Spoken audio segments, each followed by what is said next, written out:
God morning, everyone. It is time to read the Bible. Today we're reading Matthew chapter 2. Remember, we are reading one chapter at a time.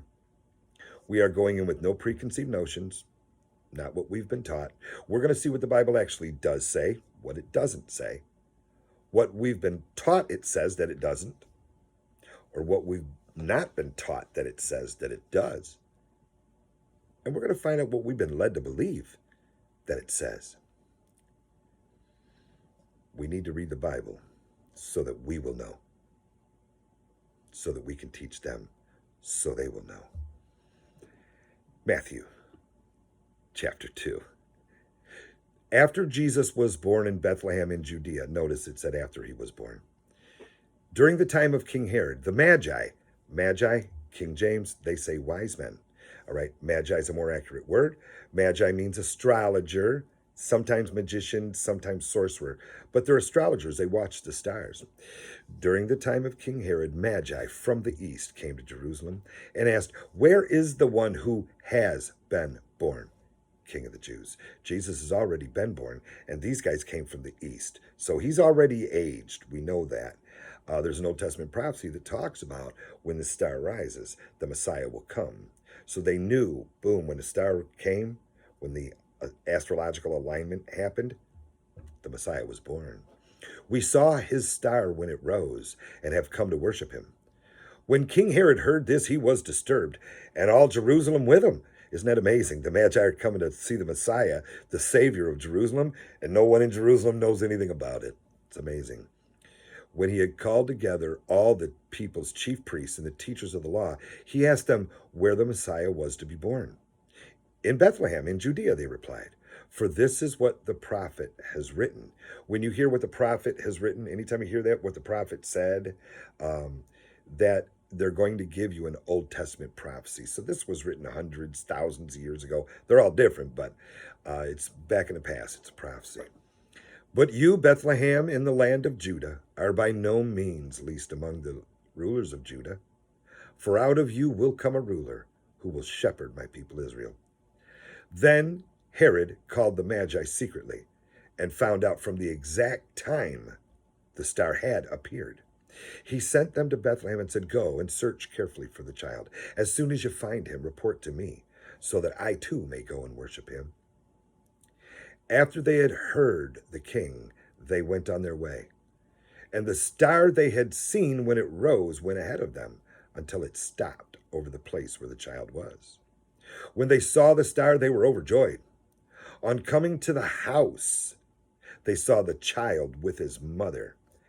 When they got there, Jesus was not in a manger. They weren't in a stall anymore. There was room in a house. We don't even know if it's the same house because they went to an inn and there was no room. But it says when they came to the house. So they're in the house. All right.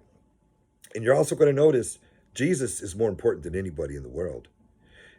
When it talks about Jesus and his mother, it doesn't say the mother and the child. It says the child and the mother. Just a little something. Doesn't have to mean anything. All right. When they saw the star, they were overjoyed. On coming to the house, they saw the child with his mother, and they bowed down and worshipped him. They opened their treasures and presented him with gifts of gold, frankincense, and myrrh. But having been warned in a dream not to go back to Herod, they returned to their country by another route. Let me pause here for a second. I want you to notice something. Number one, it says wise men. Never tells us how many. But what was made up, we actually have celebrations for the wise men. We are taught there's 3 of them. We have our little manger thing under our Christmas tree. It's got 3 wise men. It's got some animals in there. It's got some shepherds. The Bible tells us about shepherds. The Bible said the shepherds came when the child was born. The Magi are coming years later. Yeah, watch. Coming years later. So the Magi and the shepherds were never together. When the Magi got there were no sheep and camels in the stall, and he wasn't in a manger. Watch. When they had gone, an angel of the Lord appeared to Joseph in a dream. "Get up, take the child and his mother and escape to Egypt. Stay there until I tell you, for Herod is going to search for the child to kill him.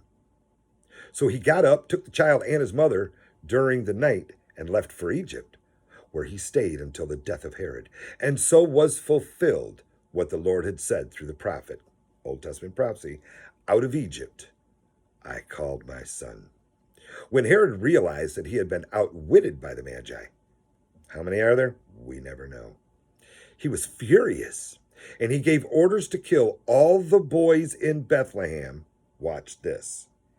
In the vicinity who were 2 years old and under, in accordance with the time that he had learned from the Magi.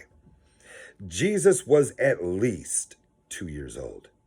He was most likely walking and talking. Then what was said through the prophet Jeremiah was fulfilled. Again, Old Testament prophecy. A voice is heard in Ramah, weeping in great mourning, Rachel weeping for her children, and refusing to be comforted because they are no more. All the boys, 2 years old and younger, killed. After Herod died, an angel of the Lord appeared in a dream to Joseph in Egypt and said, "Get up, take the child and his mother, and go to the land of Israel. For those who were trying to take the child's life are dead." So he got up, took the child and his mother, and went to the land of Israel. But when he heard that Archelaus was reigning in Judea in place of his father Herod, he was afraid to go there. After having been warned in a dream, he withdrew to the district of Galilee, and he went and lived in a town called Nazareth. So was fulfilled what was said through the prophets. He will be called a Nazarene. Remember, we don't know how many magi there are. All we know is they came from the east. But we've been taught there's 3. We've been taught they're kings. We've actually been taught their names. We've been taught what they look like. And we've been taught what countries they come from. And all we know is there was at least 2, and they came from the east. And all that we learned about what they look like, what their names are, where they came from, that didn't come around until about 300 AD. 300 years later, we're making up stories. Unbelievable. But we got to read the Bible. We got to read the Bible. So thank you for coming along. Learn the book, please. Learn the book, please. And make a God-tastic day, everyone.